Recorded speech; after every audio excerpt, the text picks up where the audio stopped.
자, 여러분, 오늘은 우리가 2023년 고1 6월 모의고사에 출제되었던 독서 지문을 함께 같이 봅시다. 이 지문은 좀 학생들 입장에서 어렵다고 느낄 수 있을 것 같아요. 그래서 쌤하고 좀 꼼꼼하게 정리를 한번 해볼게요.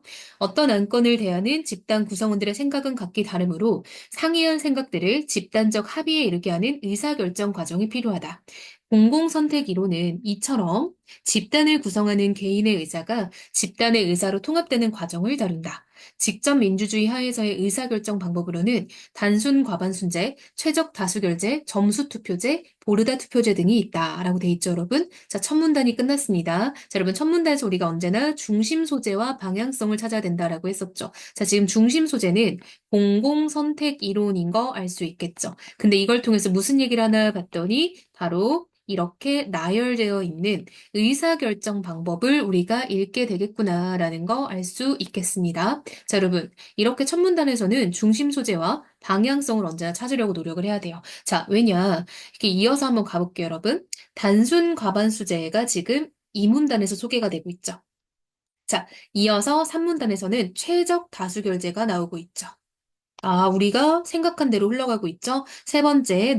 네 번째 문단에서는 점수 투표제가 나오고 있고요. 자, 마지막으로 다섯 번째 문단에서는 보르다 투표제가 나오고 있죠. 그래서 지금 1문단에서 예고한 대로 글이 흘러가고 있구나. 그럼 우리는 그냥 마음 편하게 이 의사결정 방법이 나열되고 있구나를 보면 되겠죠. 조금 이게 쌤이 줌을 연결해서 녹화를 하고 있는데 약간 딜레이가 생기는 것 같네요. 그쵸? 이게 아이패드 화면 녹화 자체에서도 싱크가 좀 안 맞는 것 같아서 쌤이 이번에 방법을 좀 바꿔봤는데 아, 이것도 딜레이가 걸리네요. 자, 여러분, 쌤이 최대한 한번 잘 해볼게요. 자, 투표자의 과반수가 지지하는 안건이 채택되는 다수결 제도가 바로 단순 과반수제인 거래요. 그쵸?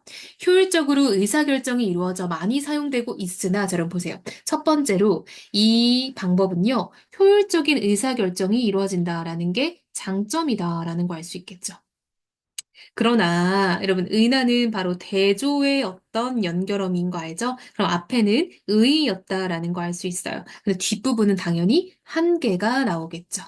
자, 한 투표자는 찬반 여부를 표시할 뿐 투표 결과에는 선호 강도가 드러나지 않아 안건 채택 시 사회 전체의 후생이 감소할 가능성이 있다라고 돼 있죠. 여러분, 후생이라는 건 어떤 만족이라고 보면 좋을 것 같아요. 이것도 워낙 이제 수능 모의고사에서 많이 나오는 단어다 보니까 쌤도 좀 익숙해졌는데, 자, 일단은 단순 과반 주제에 의의와 한계가 있어요. 장점과 단점이라 볼 수 있겠죠. 자, 이는요, 자, 여러분, 이는 앞에 나온 말을 받아주는 대명사네요. 즉, 전체 후생의 감소는 다수의 행포에 의해 소수의 이익이 침해되는 상황이 발생할 수 있다라는 뜻이래요. 이게 바로 이게 단순 과반수제의 단점이라 볼 수 있겠죠. 또한 여러분 나열입니다. 자, 여러분 뭐가 나열되고 있었어요? 그렇지.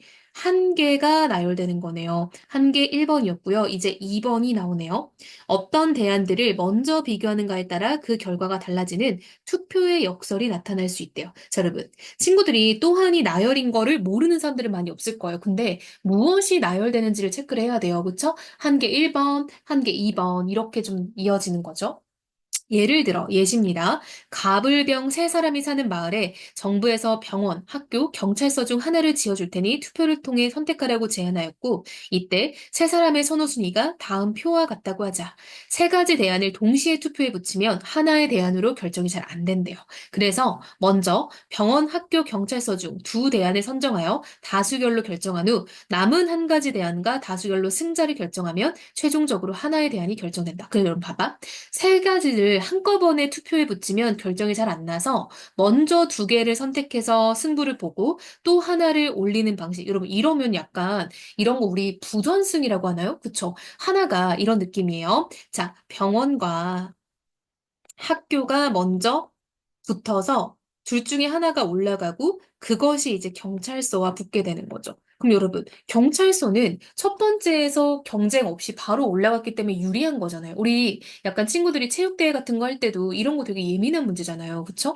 즉, 재진술입니다. 비교하는 대안의 순서에 따라 투표 결과가 달라진다. 여러분, 여기서 우리가 놓치면 안 되는 게 바로 뭐예요? 그게 바로 투표의 역설이다라는 거죠. 그쵸? 이게 바로 투표의 역설인 거야. 그치? 먼저 무엇을 비교하냐에 따라 결과가 달라지는 것. 이게 바로 투표의 역설의 부연 설명이라고 할 수 있겠죠?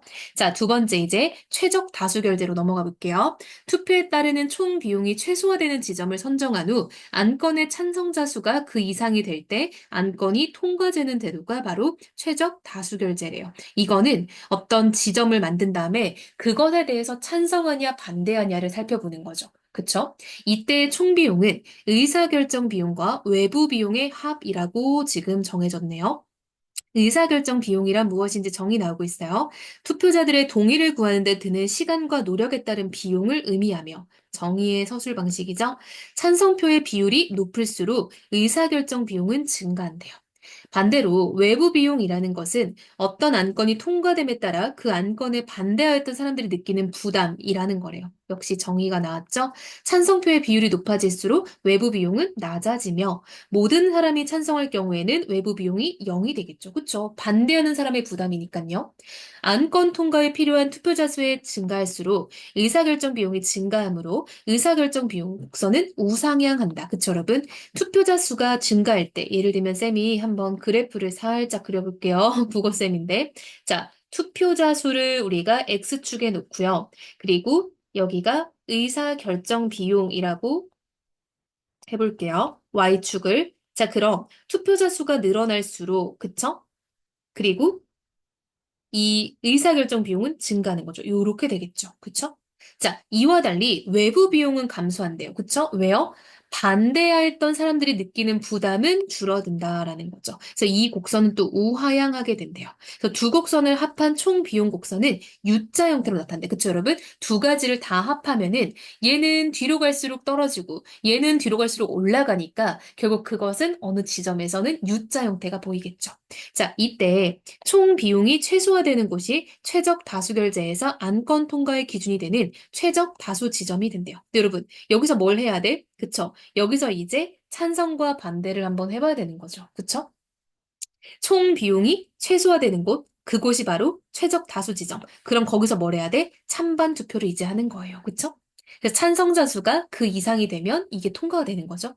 자, 이 제도는 의사결정 과정을 이론적으로 명쾌하게 설명할 수 있대요. 이게 바로 의의라고 할 수 있겠죠. 근데 여러분, 지만은 대조의 연결음이죠. 따라서 최적 다수결의 기준을 정하는데 시간을 지나치게 소비하게 된다는 단점도 있다라고 해서 한계점이 나오고 있죠. 자, 여러분, 우리가 벌써 두 가지 소재에 대해서 읽어봤는데 두 소재 모두 흘러가는 데 있어서 공통점이 있죠. 자, 어떻게 흘러가요? 각각의 어떤 이 의사결정 방법의 정의 혹은 특징이 나오고요. 그 다음에 의의와 한계가 제시되고 있죠. 이게 지금 공식적인 어떤 반복되는 틀인 거 알 수 있겠죠? 그래서 단순 과반수제의 정의, 특징, 의, 한계 나왔고요. 이어서 최적 다수 결정의 정의, 특징, 의, 한계가 지금 나오고 있어요. 그래서 우리 친구들이 이런 것들을 틀을 잡으면 뒤에서도 마찬가지다라는 거 알 수 있겠죠. 자, 세 번째는요, 점수 투표제예요. 자, 각 투표자에게 일정한 점수를 주고 각 투표자가 자신의 선호에 따라 각 대안에 대하여 주어진 점수를 배분하여 투표하는 제도다라고 돼 있죠. 역시 정의입니다. 합산하여 가장 많은 점수를 얻은 대안이 선택이 된대요. 투표자의 선호 강도에 따라 점수를 배분하므로 투표자의 선호 강도가 잘 반영된다라는 특징이 있대요. 근데 여러분, 이게 바로 아까 나왔던 단순 과반수제의 단점이었죠. 그쵸? 근데 이게 여기서는 보완이 된다라는 거 알 수 있겠죠. 자, 우리 다시 한번 확인하고 올게요. 자, 단순 과반수제를 보면요. 선호 강도가 드러나지 않아 라고 찍었어요. 근데 그게 바로 어디에서 보완이 됐어요? 세 번째였던 점수 투표제에서 보완이 되고 있는 거 보이죠? 아, 그래서 지금 얘가 못 가지는 장점을 제가 가지고 있구나라는 거 알 수 있겠죠? 보니까 페이지 넘어갈 때 좀 렉이 걸리니까 그걸 조심하면 될 것 같아. 그쵸? 자, 소수의 의견도 투표 결과에 잘 반영되며, 여러분 장점이네요. 투표의 역설이 나타나지 않는다는 장점도 있대요. 여러분, 이게 모두 다 장점이네요. 그럼 장점이 벌써 한 가지, 두 가지, 세 가지가 나왔어요. 여러분, 투표의 역설은 뭐였는지 기억나요? 그쵸? 이게 뭐였어? 순서에 따라 결과가 달라질 수 있는 거였죠. 이것도 여러분 역시 무엇의 단점이었어요? 그치. 단순 과반수제의 단점이었죠. 근데 그것이 여기서는 안 나타난다라고 하는 거 보면은 보완되는 거 알 수 있겠죠. 자, 하지만, 여러분 역점이 걸렸습니다. 이제 뒤에는 단점이자 한계가 나오겠죠. 얘는요, 전략적 행동에 취약하여 투표 결과가 불규칙하게 바뀔 수 있다는 게 바로 단점이자 한계래요. 그쵸? 자, 그럼 여러분 전략적 행동이 뭔지 알아야겠죠? 전략적 행위란 역시 정의가 나오고 있습니다. 어떤 투표자가 다른 투표자의 성향을 예측하고 자신의 행동을 이에 맞춰 변화시킴으로써 자기가 원하는 것을 얻어내는 게 바로 전략적 행위라는 거래요.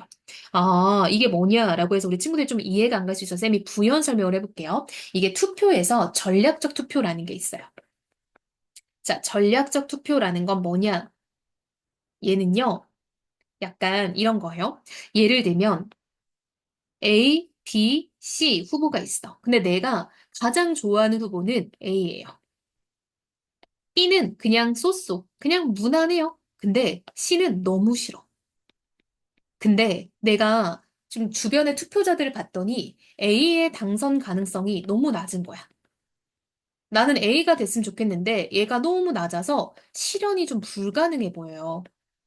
그럼 여러분, 사실은 우리는 B를 뽑아야 돼, C를 뽑아야 돼? 그치. 개인적인 선호에 의하면 누굴 뽑아야 돼요? B를 뽑아야 돼요. B의 투표가 좀 더 맞을 것 같네요. 그쵸? B에 투표를 하는 게 맞아. 그런데 나는, 어차피 내가 좋아하는 후보가 안 될 것 같으면은 차라리 졸라 싫은 C를 떨어뜨리자. 라는 결론에 도달할 수 있어요. 이게 바로 전략적 행위예요. 이게 바로 전략적 투표라고 불리는 행위예요. 그래서 아마 이 지문에서 말하는 전략적 행위란 사실상 이제 뭐 이게 뭐 명확히 정의가 나와 있지는 않아요. 근데 쌤이 봤을 때 맥락상 전략적 투표 얘기를 하는 것 같아요. 이해됐죠? 한마디로 내가 정말 좋아하는 후보가 되지 않을 것 같으면, 즉, 여기선 여러분 꼭 후보는 아닐 수 있겠죠? 내가 원하는 게 안 될 것 같으면, 내가 제일 싫은 거를 떨어뜨리는 거. 이게 바로 전략적 행위인 거죠. 그럼 사실은 여러분, 나의 선호가 반영이 안 되는 거죠. 그쵸? 선호 반영이 좀 떨어지는 거죠. 왜냐하면 나의 선호는 A 다음에 B였는데, 나는 제일 싫어했던 C를 지금 떨어뜨리는 그런 용도가 되는 거니까. 그런 느낌이다라고 보면 좋을 것 같아요. 자, 근데 여러분, 여기서는 사실 쌤이 예시를 ABC라고 들었는데, 약간 좀, 어차피 후보가 A가 안 될 것 같으면은 BC 중에 C가 더 싫으니까 B에다 투표를 한다라는 결과가 되겠네요. 그쵸? 세 명밖에 안 되니까. 그쵸? 어쨌든 여러분, 뭔 말인지 알겠죠? 그러니까 B가 무난하니까 B를 뽑는 거라고 생각할 수도 있지만 A가 안 될 것 같으니까 일부러 B를 뽑는다는 거야. 이해됐어요? 그러니까 다시 한번 정리를 해볼게요. 쌤 이거 중간에 B를 얘기를 괜히 했다. 그쵸? 자, 이게 무슨 말이냐면, 나는 A를 가장 선호하니까 A를 뽑는 게 맞아. 근데 A가 안 될 것 같은데 C가 되면 안 되니까 차라리 B를 뽑겠다는 거예요. 이해됐어요? 그러니까 나는 1순위인 사람을 뽑는 게 맞는 건데 C가 너무 싫으니까 차라리 2순위로 표를 돌린다는 거야. 이게 전략적 투표예요. 이렇게 이해하면 좀 깔끔하겠죠? 쌤이 중간에 B 얘기를 괜히 했네요. 그쵸? 자, 이 행위는 여러분 이 행위는 뭡니까? 전략적 행위를 말하는 거죠. 전략적 투표 행위는 어떤 투표 제도에서든 나타날 수 있으나 점수 투표제에서 나타날 가능성이 가장 높대요. 그럼 여러분, 어떤 투표 제도에서도 나타날 수 있다는 거 보면은 앞에서 언급이 안 됐지만 단순 과반수제나 그 다음에 우리 앞에 하나 더 뭐였죠? 이름이 벌써 기억이 안 나네요. 최적 다수결제네요. 그쵸? 그래서 이거는 단순 과반수제나 최적 다수결제였죠? 여기에서도 나타날 수는 있겠네요. 그쵸? 어떤 투표제도라고 했었으니까요. 자, 이어서 우리 마지막 거 한번 볼게요. 보르자 투표제는 n개의 대안이 있을 때 가장 선호하는 대안부터 순서대로 n-1부터 해서 점점점 꺾이면서도 1점까지 떨어지네요. 합산하여 가장 높은 점수를 받은 대안을 선택하는 투표 방식이다. 점수 투표제와 달리, 자, 여러분 차이점이죠. 오로지 순서에 의해서만 선호 강도를 표시한다라는 게 특징이네요. 여러분, 점수 투표제도 선호 강도가 드러난다라고 했었죠. 여기 보이죠? 근데 이거는 공통점이기도 하네요. 선호 강도가 표시가 되지만 얘는 순서만 나타나고 점수 투표제는 점수도 드러나겠죠. 예를 들면은 첫 번째 건 10점, 두 번째 건 5점 이렇게 들어갈 수도 있겠네요. 그쵸? 자, 이 제도하에서는 일부에게 선호도가 아주 높은 대안보다는 투표자 모두에게 어느 정도 차선이 될 수 있는 중도의 대안이 채택될 가능성이 높으며 점수 투표제와 마찬가지로 공통점이네요. 투표의 역설이 발생하지 않는다. 여러분, 투표의 역설은 아까 단순 과반수제의 단점이었죠. 그래서 여기도 단순 과반수제의 한계가 보완되는 방식이다라는 거 알 수 있겠죠. 됐나요? 자, 일단 여러분, 이 질문은 투표와 관련된 질문인데 사실상 좀 어렵게 내기에 좋은 질문이라고 생각이 들어요. 그래서 우리 친구들도 꼼꼼하게 이해하려고 하면 좋을 것 같고요. 쌤이 아까 이제 여기서는 그래프를 좀 두 개 다 그려볼까 하다가 혹시라도 쌤이 수학쌤이 아닌데 그래프에 오류가 있을 것 같아서 일단은 우상향이 뭔지만 느낌을 보여줬어요. 그래서 이건 그냥 U자 형태가 된다라고만 생각하면 좋을 것 같아요. 자, 이어서 일단 친구들이 좀 더 이거를 이어서 쭉 읽어본 다음에 그리고 본인이 이해가 안 되는 부분이 있다면은 좀 잘 정리해서 쌤한테 질문을 해보면 좋겠죠. 그래서 일단은 각각의 이 투표 제도에 따라 의사결정 방법에 따라 좀 내용을 한번 요약을 해보고요. 둘둘둘둘 이렇게 비교를 해보면 좋을 것 같아요. 그쵸? 쌤도 계속 어느 부분의 단점이 어느 부분에서 보완되는지 이런 걸 좀 잘 짚어줬던 거 기억나죠? 그래서 그런 부분들에 유의해서 잘 따라가 보면 좋을 것 같습니다.